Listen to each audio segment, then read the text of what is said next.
começar aqui, aí eu falo de novo. Pronto, então vamos lá. Agora a gente está gravando, né? Então, boa noite a todos novamente. Como eu estava falando aqui para o pessoal antes, né? Que não estava sendo gravado, mas aí vou repetir aqui rapidinho. A gente hoje vai fazer a correção da prova de acordo com o nosso cronograma, né? Graças a Deus estamos dentro do cronograma, apesar da quantidade que nós temos de feriado na segunda-feira, né? Que eu não sei se eu dou graças a Deus, se eu choro, mas enfim. E aí, o que acontece? A gente vai adiantar hoje, além da gente corrigir a prova, eu vou lançar para vocês, na nossa sala de aula do Moodle, assim que eu terminar de corrigir a prova, o nosso vídeo com a aula de antidepressivos, tá certo? Que já está gravada. Então, essa nossa aula de antidepressivos, eu vou lançar para vocês ainda hoje, então vocês assistam. Então, eu tenho alguns pedidos. A Cauane antes perguntou se eu já tinha lançado as notas. Ainda não. A gente tem até o dia 26 para lançar essas notas. Mas, como ainda está faltando a quarta atividade de vocês do portfólio de atividades e como ela vale para a P1, então não tem como eu lançar a média da P1 de vocês no sistema. Mas eu vou liberar para vocês hoje a nota de vocês da prova. Então, a nota da prova hoje vai estar liberada para vocês, né? Mais tarde um pouquinho. Vou só dar uma última revisada, ela já está corrigida. Vou dar só uma última revisada para ver se não tem nada de erro, alguma coisa, mas acho que não, né? E aí eu libero a nota da prova para vocês. Ficou entendido, né? Isso, pelo amor de Deus, não vão se confundir, não, professor. Aquela nota já está com a nota do portfólio, aí eu dou na cara virtualmente, certo? Então, gente, a gente vai fazer dessa forma hoje. Um outro ponto que eu vou pedir para vocês, por gentileza, por favor, tenham esse dó do professor, né? Respondam a pesquisa da CPA, que o pessoal cobra que vocês têm que responder a pesquisa da CPA, tá? Então, lembrando, a pesquisa da CPA, eu coloquei para vocês o link lá na nossa página do Moodle.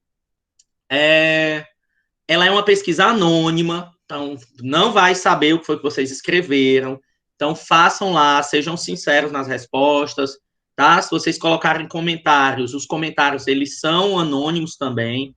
Então, a coordenação, ela chama a gente para ver os comentários de vocês. Então, respondam, porque isso é muito importante para a gente, tá bom? Então, façam isso. É no portal acadêmico de vocês, no Moodle eu coloquei o passo a passo para vocês responderem a pesquisa da CPA, porque isso é importante, a gente tem que atingir um percentual lá na pesquisa de alunos que responderam, tá certo? Então, isso é a parte que eu queria conversar com vocês antes da gente começar a correção da prova. Eu vou mostrar aqui para vocês agora, vou compartilhar a tela da prova em si, para a gente ver direitinho, peraí.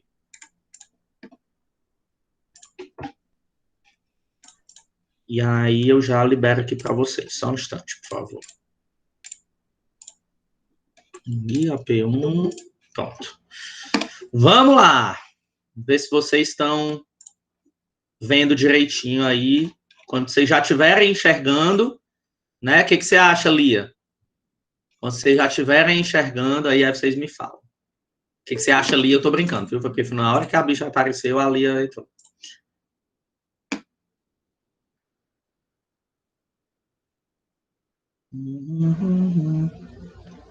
Aí.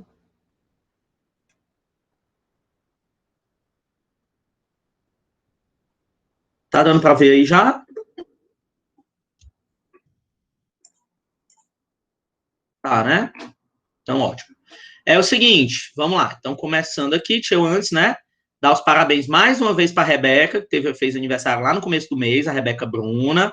A Rafaele, que fez aniversário semana passada, então parabéns também, Rafaele, para você.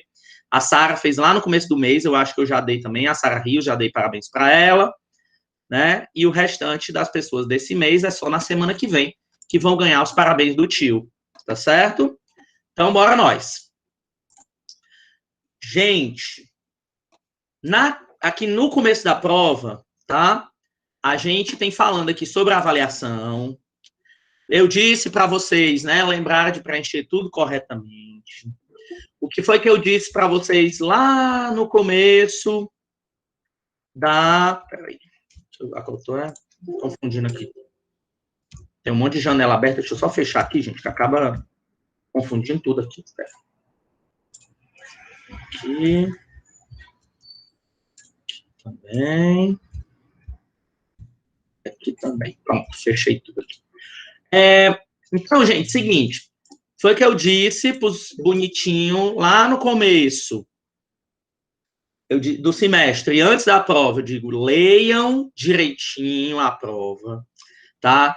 Leiam, não existe essa história de pegadinha, eu falei para vocês, tá? Foram boas, Lara, graças a Deus. Eu disse, não existe questão de pegadinha. Se a questão você achar que ela é uma questão, que ela tá fácil, beleza, marca, ela realmente vai ser fácil, tá certo? Mas parece que tem gente que não acredita no prof, né? Mas eu disse que ia ser fácil, não ia ter pegadinha em prova. E aí, eu coloquei aqui o quê?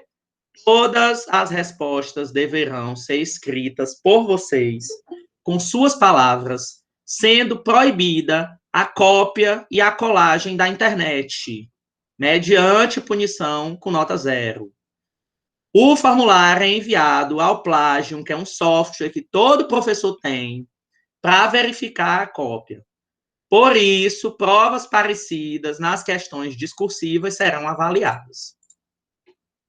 Vocês não acreditam em mim, não. Vocês não acreditam em mim. Quando eu digo que não é para copiar da internet tal e qual, não pega um Ctrl+C, Ctrl+V, não faz a prova igual, porque se você copiar na internet, vai ter um coleguinha que ele vai copiar do mesmo site, e aí vai dar que a prova tá igual. Então, pelo amor de Deus, se eu digo isso no cabeçalho da prova, para que diabo é que vocês ainda, alguns, tá? Vão copiar e colar coisa da internet, meu povo? Olha aqui. Obviamente que eu não vou dar os nomes das pessoas, né? Mas, olha essas duas questões. Eu peguei só para dar o exemplo para vocês, como a gente vê que tá igual. A via nasal é classificada em via parenteral indireta e consiste em um método de administração em que o fármaco é depositado de maneira paralela, a pessoa mudou, paralelamente, e essa deposição não seja por meio de uso de injeções. A maior vantagem de se administrar o medicamento por via parenteral indireta, ou seja, eu digo que não copie da internet, é porque a gente acha, cão. Então, não façam isso, tá certo? Porque a gente acaba achando a prova, porque o software, ele diz, tal e tal questões, tais e tais questões estão iguais, aqui tal e tal igual, então a gente vai avaliar, tá certo? A prova estava super fácil, a gente vai ver aqui que a prova estava super fácil, né? Então, vamos lá para baixo. Questão 1, tá? Então, ela fala aqui, ó, os anestésicos gerais são depressores do sistema nervoso. Esses depressores do sistema nervoso que determinam a abolição das sensações, acompanhada da perda de consciência. A anestesia geral envolve uma combinação dos seguintes elementos: inconsciência, amnésia, analgesia, relaxamento muscular e bloqueio de respostas neurohumorais ao estresse anestésico cirúrgico. Baseado nos conhecimentos acerca dos anestésicos gerais, descreva com suas palavras um dos mecanismos de ação dos anestésicos. Ou seja, você podia pegar qualquer um dos anestésicos que a gente estudou, você ia lá no Google, enfim, aonde fosse, nas nossas anotações, na nossa aula, e colocava mecanismo anestésico gerais. Tinha lá o mecanismo do óxido nítrico, tinha lá o mecanismo, sei lá, dos ansiolíticos, que alguns deles são usados como anestésicos, tá? Tinha dos anestésicos inalatórios. E aí, gente, nesse caso, era só a gente falar como é que esse fármaco, como é que essa substância, ela agia dentro da farmacodinâmica dessa droga. Então, ou seja, como é que a droga chegava nos efeitos clínicos dela. Então, como é que eu faço isso? Se eu for falar, por exemplo, de um fármaco anestésico inalatório, de um anestésico geral inalatório, na realidade, a gente pode dizer que esse fármaco ele atua em diversos sítios orgânicos do sistema nervoso central, tá? E aí alguns deles, inclusive, têm ação sobre o cérebro e sobre os outros órgãos do sistema nervoso central. A gente pode falar sobre os ansiolíticos que atuam, né, diminuindo dando processo de sedação através da ação do fármaco no receptor do GABA, que faz com que haja um aumento da entrada de íons cloreto, e esse íon cloreto vai fazer com que o paciente entre num estado de diminuição do metabolismo, diminuição do limiar, tá? Então, a gente tinha vários fármacos que a gente podia falar sobre esse mecanismo de ação, certo? E aí, nesse caso, inclusive, eu disse para vocês, gente, deem, na realidade, uma olhada nos artigos científicos, porque esses artigos científicos, eles falam muito sobre como é que esses anestésicos podem fazer essa atividade. Ainda é bem detalhadozinho, tá? Então, aí, nesse caso, a gente podia também falar dos anestésicos intravenosos, que aí esses anestésicos intravenosos, a gente tinha os barbitúricos, os benzodiazepínicos, o próprio Propofol, que é um dos anestésicos mais utilizados. E aí a gente falou, o Propofol, inclusive, ele causava uma depressão intensa do sistema nervoso central, porque tanto é que tinha sido o fármaco que tinha matado lá o Michael Jackson, lembra? A gente até comentou sobre isso. E aí, apesar do Propofol, por exemplo, ele ter um mecanismo de ação que é mais ou menos desconhecido, tá? A gente sabe que ele atua no receptor do GABA, como a gente explicou e como eu pedi para vocês olharem naquele videozinho, né? Que eu disse assim, gente, eu não vou poder passar o vídeo na aula, porque como ela está sendo gravada, o YouTube vai derrubar nosso vídeo. Mas coloquei o link, né, para vocês verem. Propofol se liga lá no receptor do GABA abre, fica mais tempo aberto, porque o GABA passa mais tempo lá ligado a ele, os íons cloreto entram, e aí a pessoa tem um limiar diminuído de excitação celular. Então, isso é uma das mais simples, né, dos mais simples mecanismos que a gente tem, e vocês poderiam ter colocado aqui, tá? Então, é automática a aceitação, Suiane, certo? Não sou eu que aceito, não. Todo mundo que está tentando, ele entra automático. Peça para a pessoa tentar de novo, tá? Que aí ele automaticamente entra, tá certo? Ok, pessoal, entendido aí na primeira questão. Yes ou no? Tudo ok? Alguma dúvida? Querem perguntar alguma coisa antes da gente passar para a próxima? Olha, eu sei que nós vamos falar de antidepressivo hoje, mas não quero todo mundo com depressão, não. Respondam. Como é? Se entenderam ou não? Show? Beleza, passo para a próxima. Bora nós. Segue o drama. Segue o drama.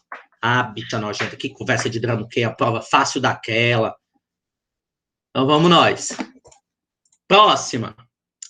Aí agora começou uma daquelas, né? Como é que chama? Verdadeiro ou falso, e explique o porquê da falsa.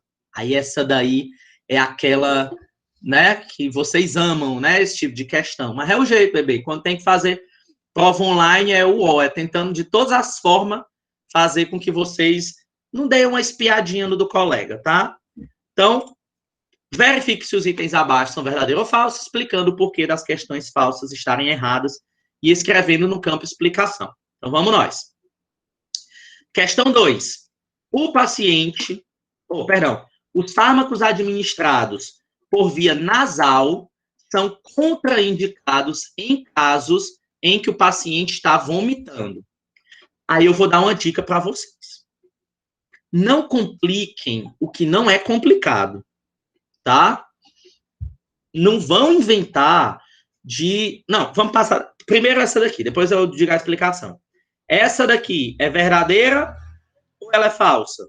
A pessoa que está vomitando, ela não pode usar fármaco nasal, é falso, né? Ela não pode fazer a utilização de que tipo de fármaco? De fármaco por via oral, porque ela está vomitando. Então, é contraindicado para uma pessoa que está fazendo, que está vomitando, que está em êmese, a utilização de fármacos por via oral, porque ele pode vomitar depois, certo? Então, a gente dá prioridade para outras vias, ok? Então, a resposta aqui, no caso, ela é falsa, e aí você vinha para a pergunta, por que, que a questão 2 está errada? Por que, que a questão 2 está errada? Porque não existe contraindicação para a via nasal para a pessoa que está em êmese, porque a contraindicação é para quem medicamentos por via oral, né? Não é, Gladson? É isso aí. Então, nesse caso, bastava você dizer de um lado ou de outro que ou é porque quem era contraindicado era o medicamento por via oral, ou você podia dizer o seguinte, que o fármaco por via nasal, ele só é contraindicado em tais situações, como teve gente que justificou assim. Então, você podia justificar de um lado ou de outro. Teve gente que disse, o fármaco por via nasal é contraindicado quando o paciente acabou de passar por uma cirurgia no sistema respiratório, quando o paciente está com embolia pulmonar, quando o paciente está com algum problema respiratório grave de obstrução. Então, você justifica de um lado ou você justifica do outro, tá certo? As duas formas de justificativa, elas estão corretas. Ok? Vai perguntar alguma coisa? Ou aí ficou claro? Acho que ficou claro, né? Tá tudo ok aí nessa pergunta. Então, passando para a próxima, vocês podem parar a qualquer momento, certo? Para falar alguma coisa. Aí, a gente falou até agora o que as questões que nós tivemos, as duas primeiras, elas estão em conformidade com o que a gente viu na sala de aula virtual ou não? Sim. A prova inteira, ela está de acordo com o que a gente viu em sala. Tá certo? Terceira questão. Os fármacos voláteis e gasosos não provocam irritação do epitélio do estômago. É verdadeiro ou é falso? Fármacos voláteis por via e gasosos não provocam irritação do epitélio do estômago. É verdadeiro. Eu podia até ter pensado, você podia ter pensado o seguinte, mas quando a gente está com o nariz entupido, por exemplo, eu coloco aquele neossoro, sorine e tal, ele é um líquido, eu vou lá e eu engulo uma parte daquele líquido, porque a gente sente o gostinho e tal. Só que eu estou falando aqui de fármaco gasoso. Se é fármaco gasoso, ele está sendo o quê? Inalado. E se ele está sendo inalado, ele vai passar pelo estômago? Sim ou não? Não, né? Então, se ele está sendo inalado, ele vai direto para o pulmão. Do pulmão, já que ele é um gás, ele vai para a corrente sanguínea e lá na corrente sanguínea ele vai fazer o efeito farmacológico dele. Tá? Em nenhum momento ele passa pelo estômago. Se ele não passa pelo estômago, não tem como ser feito, né, uma irritação da mucosa do estômago, do epitélio do estômago. Então, essa daqui, ela é verdadeira, tá?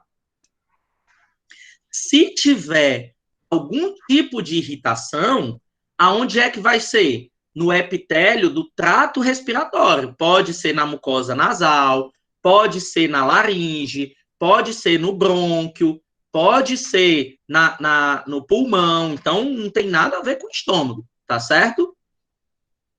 Pegadinha por quê, seu Lucas? Tem nada de pegadinha. É uma resposta curta e grossa. Né? Na realidade, eu coloquei essa questão aqui para vocês acertarem. Não tinha onde correr, tá certo? E aí, como eu falei no começo que não tinha pegadinha na prova, então era para ter acreditado em mim. Não tem pegadinha. Se a questão estiver fácil, é porque ela é fácil. Tá certo? Professor, mas tem uma questão aí que eu acho que tem uma questão aí que não sei se foi pegadinha não, mas vamos chegar nela. Vamos chegar nela. E aí eu vou explicar. Tá? Então, não provoca irritação no epitélio do estômago. Show! É isso mesmo. Então, a questão 3, ela não está errada, então, por isso que essa questão aqui a gente não responderia, tá? Só que quando você marcasse a questão verdadeira, ela já pulava automaticamente essa questão. Vamos lá, para a próxima, que é a questão 4. A distribuição é a passagem de um fármaco do seu local de administração para o plasma. Ela é importante para todas as vias de administração, sem nenhuma exceção. Verdadeira ou falsa?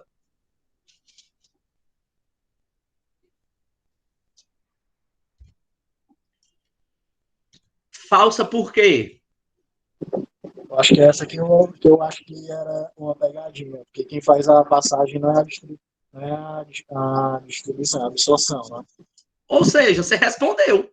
Por que é pegadinha? Você acabou de responder. Não, porque porque a questão tá, tipo, confunde a cabeça.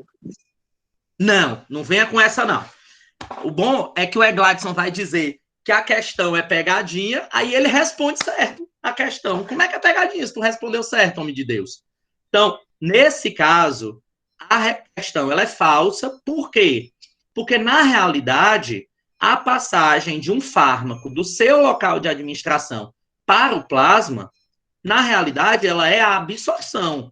Eu disse para vocês, né, várias vezes, quando a gente estava falando sobre farmacocinética, disse, gente, o que é absorção? A absorção, ela acontece quando ela tem a transferência de um fármaco de um determinado local para o plasma, atravessando uma barreira. Que barreira é essa? A gente tem várias. Tem as membranas celulares do intestino, tem as membranas celulares de células, por exemplo, dos alvéolos pulmonares, tem absorção pela pele, né? Porque ela atravessa as membranas celulares que a nossa pele tem. A única que não vai ter absorção é a via endovenosa, mas aí é outra história. Tem que ter cuidado, porque quando eu estou perguntando para vocês justificarem por que essa questão está errada, teve gente que se confundiu, acertou, a questão estava errada, mas justificou mosquito da dengue, justificou que estava errada, erradamente. Como assim? Gente, não compliquem a vida de vocês. Teve um monte de gente que botou assim, ó, a justificativa. Porque a passagem de um fármaco do seu local de administração para o plasma é absorção. Ou porque o enunciado não está falando sobre o processo de distribuição, e sim de absorção. Ponto, está explicado o porquê que a questão está errada. Agora, teve gente que se confundiu dizendo assim, ó, a absorção, ela é muito importante em todas as vias de administração, com exceção da via endovenosa. Tá certo, tá certo. Mas justifica o porquê que a questão está errada? Não justifica, tá? Então, tenham cuidado como é que vocês vão justificar o porquê que aquele item está errado, certo? Eu não sei se vocês lembram, com certeza vocês lembram, na época que a gente estava com as provas presenciais, tinham alguns professores que gostavam de umas questões lá que tinham tal de um porquê, vocês lembram? Tinha duas asserções, no meio tinha um porquê, aí tinha dizendo assim, nos itens, as duas asserções estão corretas, as duas asserções estão erradas, a asserção 1 está errada e a 2 está correta, mas a 2 justifica a primeira. Lembram desse tipo de questão? Ou nunca viram? Isso daí, gente, é a clara questão de concurso, do ENAD, né? Então, isso daí, você tem que dizer o quê? Não, aquela questão ali, ela tá certa, ela tá errada. Porém, ela não justifica nada do porquê que tá errado, né? Então, tipo assim, essa parede aqui, ela é azul, ela é cinza ou ela é branca? Aí você responde assim, eu gosto de maçã. Tá, você gostar de maçã, tá certo. Mas não responde o que eu perguntei, tá certo? Então, nesse caso aí, tá? Ela é falsa, porque esse conceito aqui é o conceito de absorção. Vocês são tão lindos com raiva. A Lívia aí dizendo que quer coisa de quem não tem o que fazer. A Sara, bem curta e grossa. Eu odeio. Ai, meu pai. Vamos nós. Ok, essa questão? Tudo bem? Beleza? Então vamos nós. Passar para a próxima. Aí vem aqui, né? A quinta questão, que tem essa figurinha. Figurinha aí simples, bem didática, tá dizendo, né, as coisas direitinho na própria figura. O que eu queria que vocês visualizassem nas questões que nós temos essa figura é exatamente que vocês saibam ler um tipo de figura como esse, tá? Vocês saibam ler um gráfico, vocês saibam observar esse tipo de coisa, vocês saibam o que ela está dizendo. A resposta, gente, está no gráfico. A resposta está na figura, tá? Então, vamos lá. Aqui ele diz o seguinte, ó. Quinta questão. O período de latência é o período em que o mecanismo é ótimo. É o período em que o medicamento está produzindo o efeito farmacológico no organismo e demora muito para ser atingido. Essa questão é falsa ou ela é verdadeira? Quando eu digo que o período de latência é o período em que o medicamento está produzindo efeito farmacológico no organismo e demora muito para ser atendido. Ela é falsa. Oi, Gladson. Só tô interrompendo assim, porque é muita pergunta. Fica à vontade, pode interromper na hora que quiser. Não, sobre essa questão aí. A resposta tem alguma coisa a ver sobre a via de administração? Aí vai ser na outra questão. É na outra questão. Aqui vocês vão entender. No caso aí eu marquei falsa e justifiquei, eu coloquei na justificativa que depende muito da via de administração, o período de latência, né, e tal. Então, por isso que eu justifiquei essa. Não, você justificou, ok, tá certo o que você disse, tá? Agora, na realidade, se você der uma olhada, tá? Aqui, ó, no gráfico, em relação ao que deixa eu ver. Pronto, o Matheus aí tá falando em relação a fármaco e medicamento. Beleza, tá certo, tá? Mas o erro em si não é por isso. Dá uma olhada aqui no gráfico, ó. Eu tenho dizendo aqui que esse ponto aqui até esse daqui, ó, é a duração do efeito, significa, você olhando na figura, que antes desse ponto e depois desse ponto, de acordo com o tempo, não tem efeito farmacológico, tá? Nem aqui e nem aqui. Porque a duração do efeito, e a gente falou em sala de aula, virtual, obviamente, mas a gente falou, quando a gente estava falando de farmacocinética, o quê?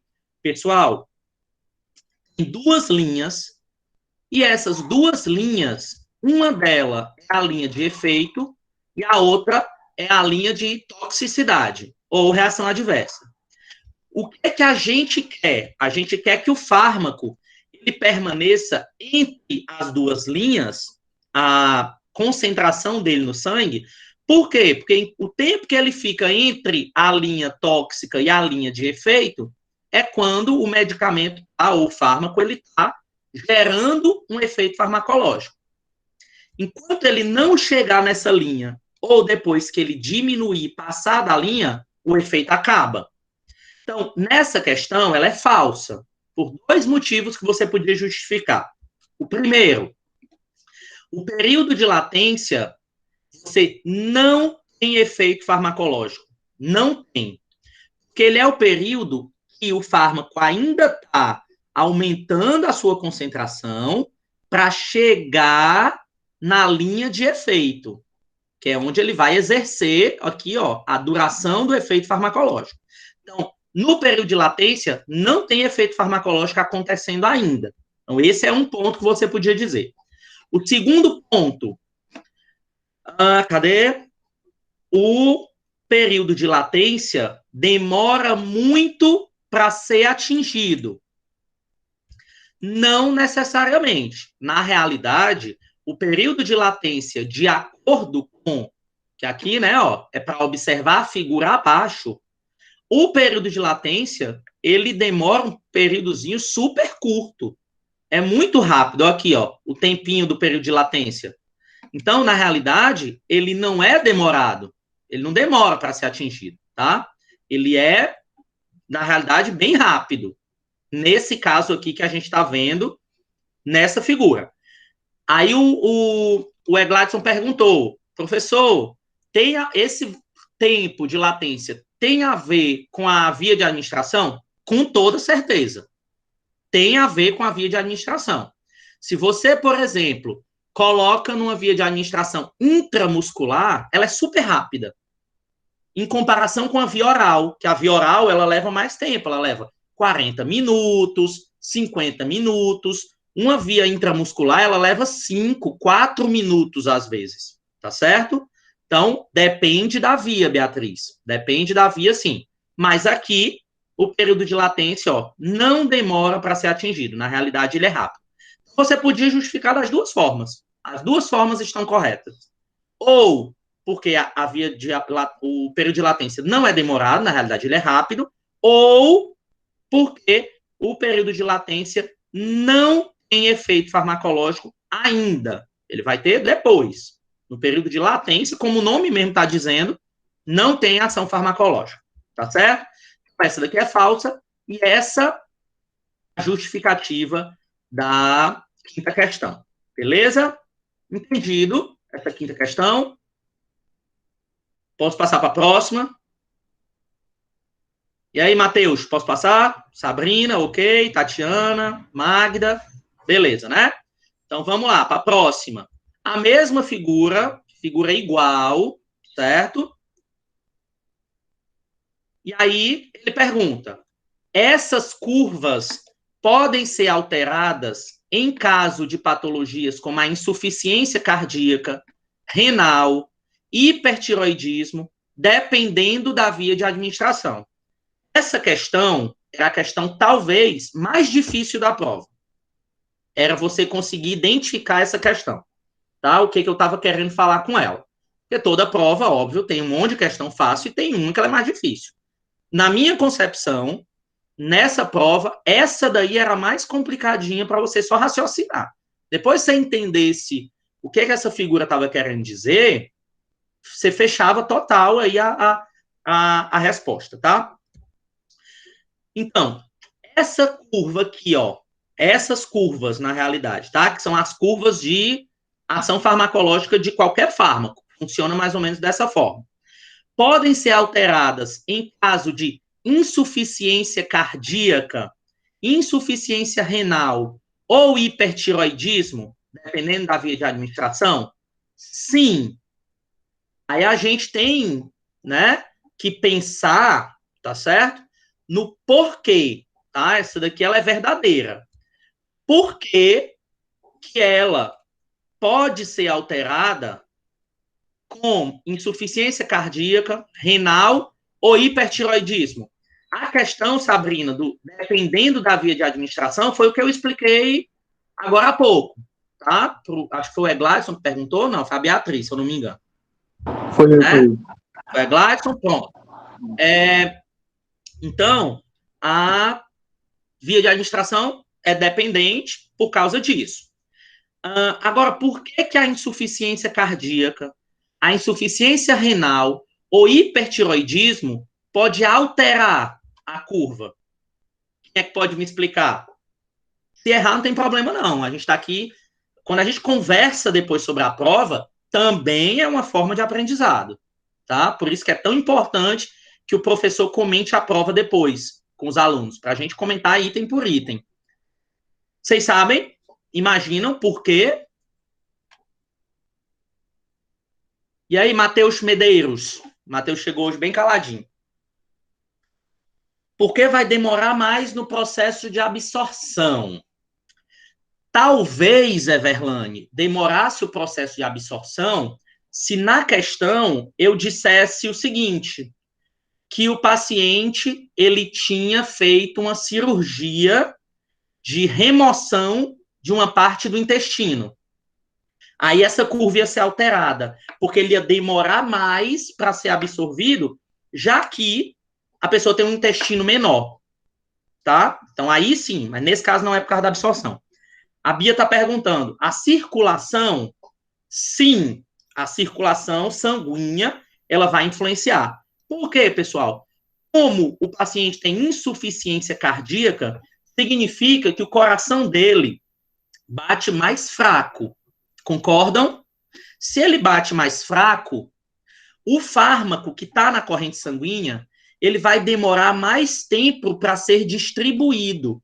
Na nossa aula de distribuição, tem inclusive uma figurinha, não sei se vocês lembram, que tem aqui os órgãos com maior vascularização e os órgãos com menor vascularização. Aí tem uma seta grossa indo para um lado e uma seta fininha indo para o outro, quando eu estou falando de distribuição. Na insuficiência cardíaca é a mesma coisa. Então, se eu tenho uma demora maior para o fármaco chegar no seu local de ação, então a duração do efeito farmacológico ela vai ser maior. Da mesma forma, pessoal, como o paciente tem uma insuficiência renal, significa o quê? O que vai estar comprometido nesse paciente? Qual é o ponto farmacocinético que vai estar comprometido num paciente que tem insuficiência renal? Qual é o ponto farmacocinético que é comprometido? A eliminação ou excreção, né? Exatamente. Então, se eu tenho uma eliminação ou uma excreção mais demorada, uma excreção deficiente, porque a pessoa tem uma insuficiência renal, esse período aqui de duração do efeito, ele vai ser maior ou vai ser menor? Essa curva, ela vai ser mais aberta ou ela vai ser mais fechada? Num paciente que tem insuficiência renal. Mais aberta. Show! Mais aberta. Por quê? Porque o fármaco vai ficar mais tempo gerando o efeito farmacológico, porque ele está sendo eliminado numa velocidade mais devagar do que seria se o paciente tivesse um rim funcionando perfeitamente. Conseguiram entender isso? Deu para entender o que eu acabei de dizer? Sim, ótimo. E aí, o último, que é, no caso, o hipertiroidismo. O que é essa doença? Hipertireoidismo. É uma doença que, obviamente, pelo nome, ela faz com que a pessoa tenha uma atividade da tireoide, que é uma glândula, mais exacerbada do que o normal. Se a pessoa tem hipertiroidismo, o metabolismo dela é mais rápido ou é mais lento? Por isso que eu disse que essa questão era que você tinha que pensar um pouquinho mais. Para quem tem hipertireoidismo, o metabolismo é mais rápido ou mais lento? Mais rápido, exatamente. Por isso que geralmente quem tem hipertireoidismo é mais magro, quem tem hipertireoidismo é mais agoniado, tá? Porque o metabolismo ele é mais rápido.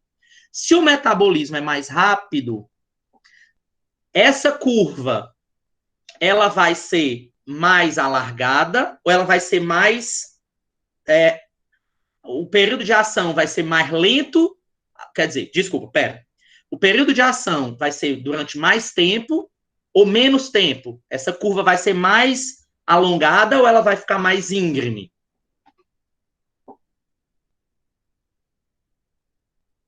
A duração do efeito vai ser menos tempo, exatamente. E a curva, Gladson, vai ser mais íngreme ou mais aberta? Mais íngreme, né? Mais íngreme. Vai passar menos tempo, né? Porque o fígado vai metabolizar rapidamente aquele fármaco e aí ele vai perder a ação farmacológica dele mais rápido do que seria o normal, tá? Então, nesse caso, eu posso dizer sim que a curva é alterada quando eu tenho insuficiência cardíaca, renal, hipertiroidismo, dependendo da via de administração, certo? Entendido? Então, essa aí é que você tinha que ter mais aí um jogo de cintura de raciocínio para poder entender como é que funciona essa questão da janela terapêutica e do período de ação. Então, essa é verdadeira, né? Essa é verdadeira, tá? É. Essa daí é verdadeira. Vamos lá para a próxima. 7ª questão, é? É. Mesma figurinha. Quando uma pessoa tenta suicídio, isso aqui a gente falou que só peste. Até eu citei esse exemplo, inclusive, na aula. Quando uma pessoa tenta suicídio com um determinado medicamento, ela toma vários comprimidos na tentativa de ultrapassar a região da janela terapêutica. É verdadeiro ou é falso? Verdadeiro. O que vocês acham? Verdade, tá? A gente falou isso em sala dizendo o seguinte: quando eu tenho a janela terapêutica, é a linha que separa o não efeito do efeito, e essa linha de reação adversa ou de toxicidade é a linha que, quando você aumenta e passa por ela, o fármaco gera uma reação tóxica no organismo. Você está aumentando demais a concentração dele. E aí, se a pessoa ela está tentando suicídio, ela vai tomar uma grande quantidade de medicamento para ultrapassar essa janela terapêutica. E aí, obviamente, o corpo se intoxicar. E aí, nessa intoxicação, ele pode levar a óbito, dependendo do tipo de medicamento, tá? Não entendi, não, Lia. A tentativa é de morrer, mas pode ser de ultrapassar a janela terapêutica. Não entendi a colocação, não. Mas vocês entenderam o que eu disse? A gente comentou sobre isso, inclusive, quando eu dei para vocês um exemplo, que eu trabalhava no Ceatox e a menina fingiu que tinha tentado se matar com omeprazol. Lembram? Que eu até dei esse exemplo.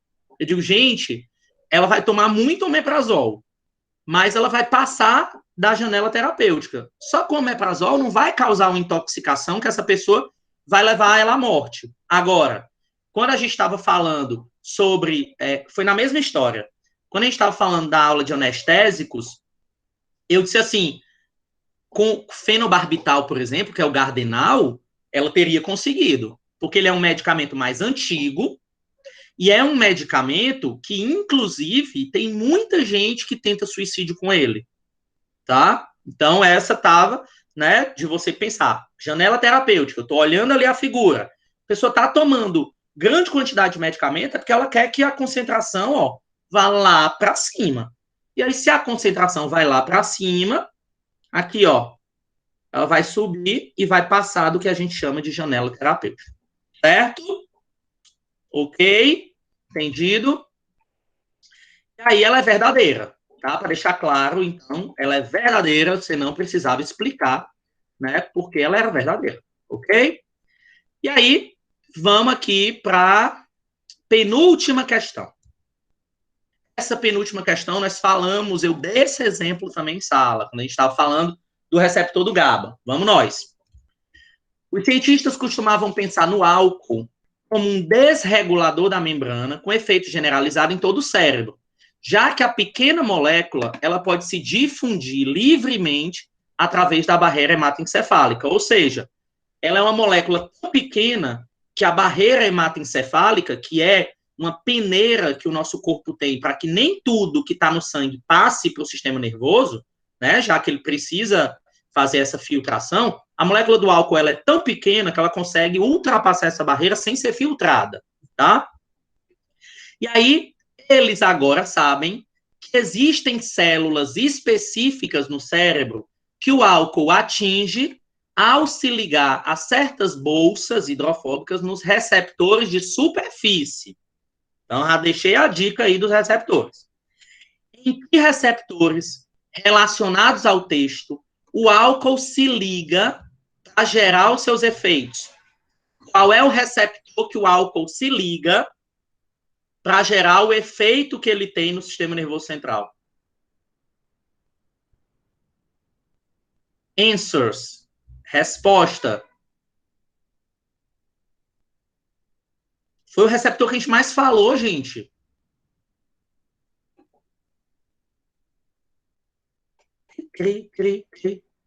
O receptor do GABA. Aí eu não vou, tá, entrar no mérito se você colocou GABA A, GABA B, GABA alfa, GABA beta. Escreveu GABA, tá certo.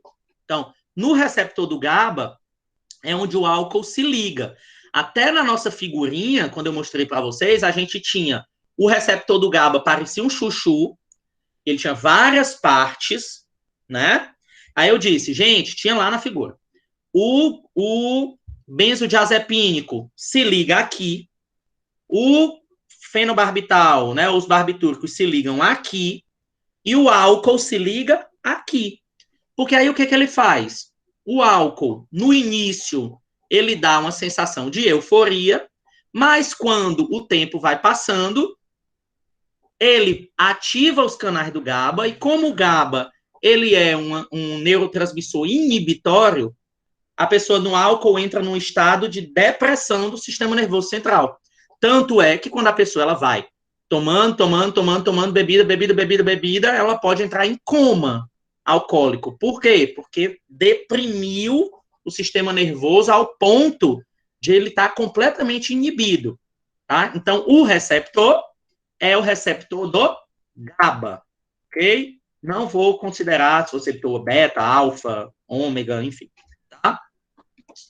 Que o ômega, inclusive, não existe, tá certo? Questão 9. Explique com suas palavras como se dá o mecanismo de ação do álcool no sistema nervoso central quando ele se liga a esses receptores. Então, como é o mecanismo de ação do álcool? A molécula do álcool ela vai atravessar a barreira hematoencefálica, vai chegar no receptor GABA na superfície das células do sistema nervoso central, ele vai se ligar no receptor do GABA, fazendo com que o GABA passe mais tempo ligado ao receptor, e esse receptor ele vai ficar aberto. Se ele fica aberto, vai entrar uma maior quantidade de íons cloreto para dentro da célula. E a gente viu naquela aula que quando o íon cloreto ele entra na célula, ele promove um estado de inibição, e aí o sistema nervoso central ele fica inibido, ou ele fica deprimido, fazendo com que o álcool tenha a sua ação depressora do sistema nervoso central. Isso eu dei uma explicação completa, tá?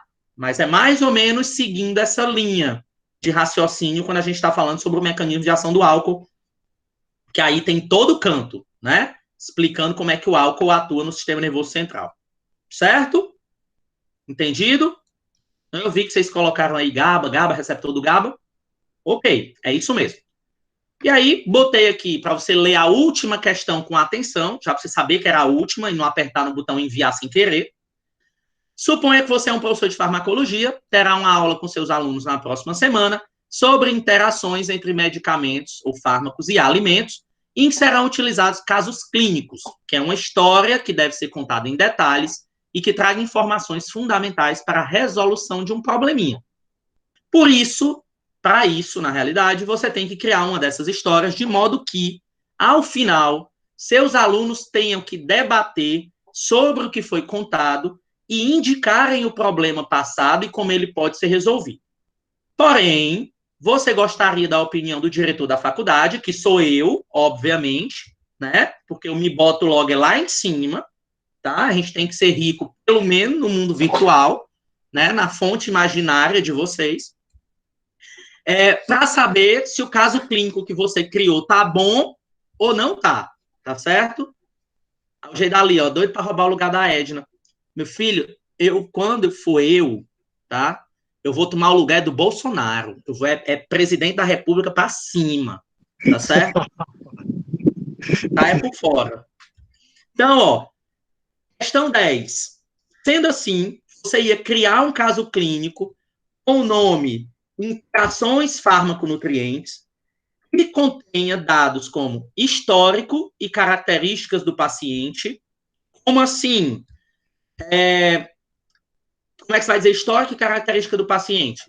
Paciente fulano de tal, 26 anos, do sexo masculino, fumante, utiliza álcool socialmente, tem um histórico de doença cardiovascular e taxas de lipídios no sangue altas. Isso é um exemplo aí de histórico do paciente, tá? Obviamente que esse histórico vai depender do que você está descrevendo lá, tá? Eu só dei um exemplo. Sinais e sintomas sentidos. Paciente chegou ao hospital relatando que estava com uma dor no peito, que estava sentindo tontura, dores de cabeça, pressão arterial, ao ser medida, estava 180 por 95. Então, aí você está falando os sinais e os sintomas que o paciente relatou, tá? Exames que ele possa ter sido submetido. Aí podia ser ou não. Você podia dizer assim, o médico suspeitando, né, de infarto agudo do miocárdio, solicitou um ecocardiograma e no ecocardiograma deu resultado negativo. Estava tudo ok. Problematização da história. Porém, como todos os sinais e sintomas eram indicativos de um possível infarto, o médico se questionou o porquê que o ecocardiograma tinha dado resultado negativo, estava tudo ok, e perguntou para o paciente como é que tinha sido o dia dele, quais eram os medicamentos que ele tinha tomado e como tinha sido a sua alimentação. O paciente diz que tomou tal medicamento e a sua alimentação foi uma feijoada com 4 cervejas no período da manhã, comeu uma panelada, 3 sarrabulhos e um escondidinho, e aí você vai lá, né, e diz aí qual é a problematização da história. Diagnóstico proposto para o relato, então você ia dizer lá, né, que o paciente tinha, na realidade, uma interação medicamentosa entre tal medicamento e tal alimento que ele tinha comido, ou o paciente estava com uma gastroenterite provocada por uma reação entre o medicamento e um determinado alimento, tá? Você ia dizer aí mais ou menos, né, o diagnóstico, e como é que ele poderia ser resolvido. E aí, nesse caso, a proposição de tratamento para esse paciente é que ele evite utilizar esse medicamento ou esse fármaco, na verdade, o medicamento, né, que ele utiliza o medicamento, utilizar esse medicamento próximo à hora do almoço. Então, ele deve utilizar o medicamento no começo da manhã, em jejum, para que não haja interação com a buchada que ele comeu. Ponto. Tá certo? Então, você tinha que criar aí uma historinha seguindo os pontos que eu fui pedindo, tá? Professor, por que o senhor colocou essa questão? Porque aí também colocar tudo de marcar é de lascar, né? Deus me defenda. Por quem tiver essa buchada aí, não esconda de mim, não, que eu tenho pavor absoluto. Ok, então você terminou de responder sua prova, você tem certeza que deseja enviar, nota 10 para você, fechou e morreu Maria Preá. Alguma dúvida? Como eu falei no começo, para quem não estava aqui, a prova já está corrigida. Eu vou liberar as notas de vocês hoje ainda, tá? Só que lembrem-se que essa nota ainda está faltando a última atividade de vocês, né? Que é a última atividade lá do portfólio, tá? Que eu vou, obviamente, digitar no sistema somente quando vocês me entregarem a atividade, tá? Mas hoje mesmo, daqui a 1 hora mais ou menos, eu vou liberar a nota para vocês. Eu acho que vocês recebem por e-mail, tá? Essa nota chega no e-mail de vocês, ok? Que aí o sistema mesmo ele já joga aí a nota para vocês por e-mail. Então, esse foi o primeiro ponto da nossa aula, tá? Essa nossa aula de hoje, a gente vai falar também nela sobre antidepressivos. Então, a nossa aula de antidepressivos, pessoal, ela já está gravada. Vocês vão lá no Moodle. Cadê? Hoje é que dia, hein? 19, né? 19 de outubro, ponto. Vocês vão lá no Moodle, na nossa sala, tá? Da farmacologia. Deixa eu ver aqui.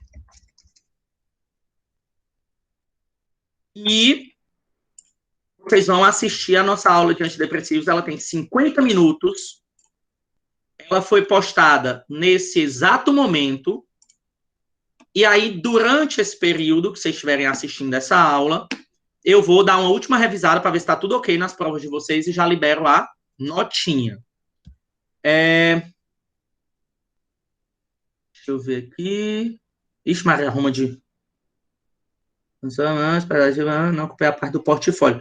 Não, é porque não tem a atividade 4, Suiane, do portfólio, que vocês têm que me entregar. Então, como ela depende, a média da AP1 depende dessa nota, vocês vão receber a nota da prova por e-mail, mas ela ainda não é a média do AP1, porque falta essa última atividade. Tá certo? Então, nesse caso, a nota que vocês vão receber por e-mail é só da prova. Oi, Gladys.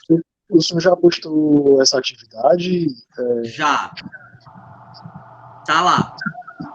É a quarta e última atividade, certo? Não é o vídeo não, né? Hã? Não é o vídeo não, né? Não, é um jogo. Tá. Ela tem lá, portfólio de atividades, tem lá logo a última. É a última atividade. Certo? Tá. Então, como a nota de AP1 depende dessa atividade, eu não tenho como digitar no sistema ainda. Mas vocês vão receber a nota da prova. Tá, obrigado. Tá? Isso, são os pontos extras, Suiane. Exatamente. Atividade é até quando, dona Lívia? Vamos ver aqui. Deixa eu ver aqui, peraí.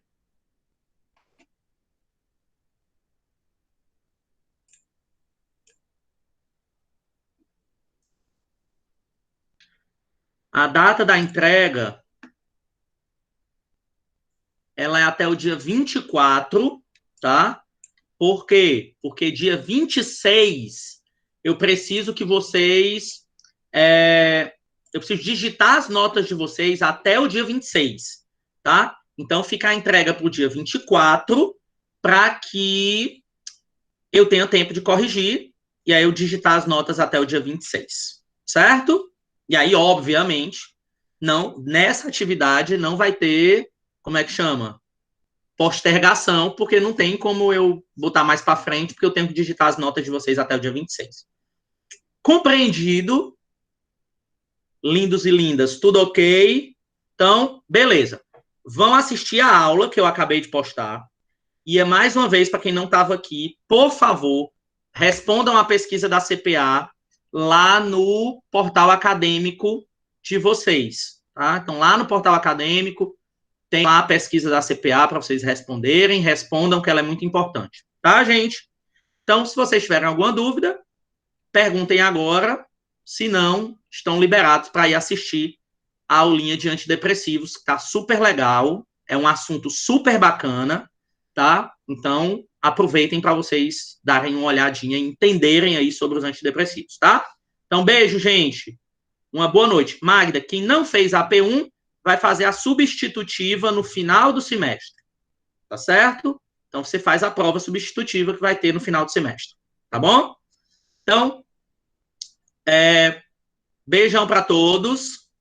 Tchau, tchau. É sem nenhum ponto, Sui, sem nenhum ponto. É a nota limpa e seca da prova que vai ser digitada, tá? Tem uma dúvida sobre a atividade. Pergunte, bebê. Qual é a sua dúvida?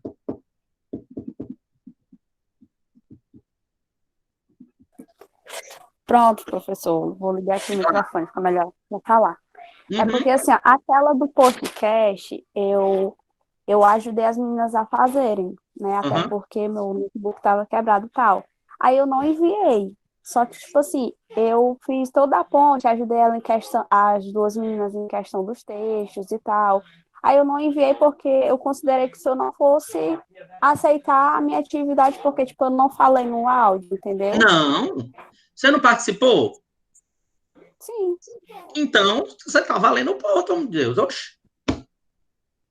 Aí, se eu enviar, tipo, hoje, eu só ainda considero ou não considero? Eu acho que não dá mais para enviar. Aí tá bloqueado já o sistema, tá? Deixa eu ver aqui. Lá na atividade, falam seu nome, tem dizendo seu nome de alguma forma? Eu vou perguntar. Eu acredito que na hora de enviar, elas elas colocaram lá, mas eu vou confirmar com elas. Bom, porque aí se tiver seu nome, eu já sei. Confirme lá com elas. Tá. Qualquer coisa, você me manda uma mensagem no chatzinho do Moodle. Tá certo. Ai, meu Deus, a sala tá cheia ainda, que vergonha. Tchau, professor, pelo É o amor de quê? Deus. Tchau.